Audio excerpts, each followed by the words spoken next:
Thank you ಈ ಸಂದರ್ಭದಲ್ಲಿ ನಮ್ಮ ನಾಡಿನ ಜನತೆಗೆ ಹೇಳಿಕ್ಕೆ ಇಷ್ಟಪಡ್ತೀರಾ ಸರ್? ಇಲ್ಲ, ನಾನು ಪ್ರತಿ ವರ್ಷ ನಾನು ರಾಜಕೀಯಕ್ಕೆ ಬಂದಾದಮೇಲೆ ನಾನು 2004 ಮೊದಲೇ ಬಾರಿ MLA ಆಯ್ಕೆ ಆದಮೇಲೆ ಆವತ್ತಿಂದ ನಾನು ಹುಟ್ಟುಹಬ್ಬ ಆಚರಿಸ್ಕೊಂಡು ಬರ್ತಾ ಇರೋದು. ಅದಕ್ಕಿಂತ ಮುಂಚೆ ಯಾವತ್ತೂ ನಾನು ಹುಟ್ಟುಹಬ್ಬ ಆಚರಿಸಿರಲಿಲ್ಲ. ನಾನು MLA ಆದಮೇಲೆ ನನ್ನ ಅಭಿಮಾನಿಗಳು, ವಿಶೇಷಗಳು ಅವರೆಲ್ಲ ಪ್ರೀತಿಯಿಂದ ನಾನು ಹುಟ್ಟುಹಬ್ಬನ ಆಚರಿಸ್ಕೊಂಡು ಬರ್ತಾಯಿದ್ರು. ಅಂದರೆ 26ನೇ ವರ್ಷ ಆಯಿತು ನನಗೆ, ನನ್ನ ಕಂಡಂಗೆ. ನನಗೆ ಆ್ಯಕ್ಚುಲಿ ಇವತ್ತು 59 ವರ್ಷ, ಅಂದರೆ 26 ವರ್ಷದಿಂದ ನಾನು ಹುಟ್ಟುಹಬ್ಬ ಆಚರಿಸ್ಕೊಂಡು. ಅದಕ್ಕಿಂತ ಮುಂಚೆ ರಾಜಕೀಯಕ್ಕೆ ಬರೋ ಮುಂಚೆ ಯಾವತ್ತೂ ಆಚರಿಸಿಲ್ಲ.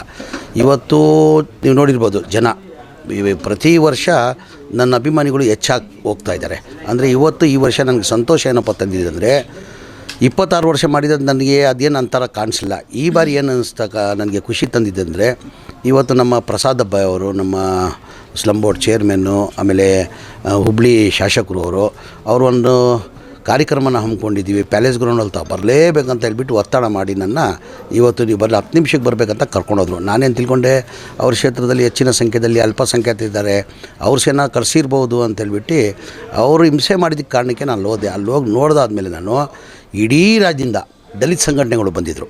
ಎಲ್ಲ ಇಡೀ ಕ್ರೈಮ್ ಅಂದರೆ ಎಲ್ಲ ದಲಿತ ಸಂಘಟನೆ ಅಂದರೆ ಒಬ್ಬೊಬ್ಬರು ಒಂದೊಂದು ಇದ್ದಲ್ಲಿ ಪೋಸ್ಟಲ್ಲಿರೋರು ಅವರಂಥವ್ರು ಬಂದು ಇವತ್ತು ನಾನು ಹುಟ್ಟುಹಬ್ಬಕ್ಕೆ ನನಗೆ ಆಶೀರ್ವಾದ ಮಾಡಿದಾರಲ್ಲ, ಅದಕ್ಕಿಂತ ಖುಷಿ ನನಗೆ ಇವತ್ತು ತಂದಿಲ್ಲ.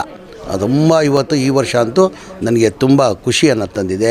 ಇಷ್ಟೇ, ನಾನು ಈ ಜನ ನನಗೇನು ಪ್ರೀತಿ ಕೊಡ್ತವ್ರೆ, ನಾನು ಭಗವಂತ ಅಂತ ಪ್ರಾರ್ಥನೆ ಮಾಡೋದು, ಅವ್ರನ್ನ ಸೇವೆ ಮಾಡೋದು ಹೆಚ್ಚಿನ ಶಕ್ತಿ ಕೊಡಲಿ ಅಂತ ನಾನು ಭಗವಂತ ಅಂತ ಪ್ರಾರ್ಥನೆ ಮಾಡ್ತೀನಿ. ಸರ್, ಜಮೀರ್ ಅಹ್ಮದ್ ಅಂದರೆ ಒಂದು ಕ್ರಾಂತಿಕಾರಿ ಕೆಲಸ ಮಾಡ್ತಾಯಿದ್ದಾರೆ ಅಂತ ಜನ ಅಂತ ಇದ್ದಾರೆ ಸರ್. ಅದರಲ್ಲಿ ಒಂದು ನಮ್ಮ ಪತ್ರಕರ್ತ ಒಂದು ಬೇಡಿಕೆ, ಸಣ್ಣ ಪತ್ರಿಕೆಗಳು ಭಾಳಷ್ಟು ಜನ ಇದ್ದಾರೆ, ಅವ್ರಿಗೆ ಯಾವುದೇ ಆಶ್ರಯ ಇಲ್ಲ, ಒಂದು ನೆಲೆ ಇಲ್ಲ, ಅವರಿಗೆ ನಿಮ್ಮದೊಂದು ವಿಶೇಷ ಯೋಜನೆ. ಖಂಡಿತ ಅದು ನಾನು ಮಾಡಬೇಕಂತ ಇದ್ದೀನಿ. ಏನಕ್ಕೆ ಸಣ್ಣ ಭಾಳ ಜನ ಮಾಧ್ಯಮದವರಿದ್ದಾರೆ, ಅಂಥವ್ರನ್ನೆಲ್ಲ ಕರೆಸಿ ಬರೋ ತಿಂಗಳಲ್ಲಿ ಅಸೆಂಬ್ಲಿ ಆದಮೇಲೆ ಅವ್ರನ್ನ ಕರೆಸಿ ನಮ್ಮ KHB ಇಂದ ಅವ್ರಿಗೆ ಒಂದು ಸೈಟ್ ಕೊಡುವಂಥ ತೀರ್ಮಾನ ಮಾಡಿದ್ದೀನಿ. ನೋಡೋ ಮುಂದಿನ ದಿನ ಮಾಡ್ತೀನಿ.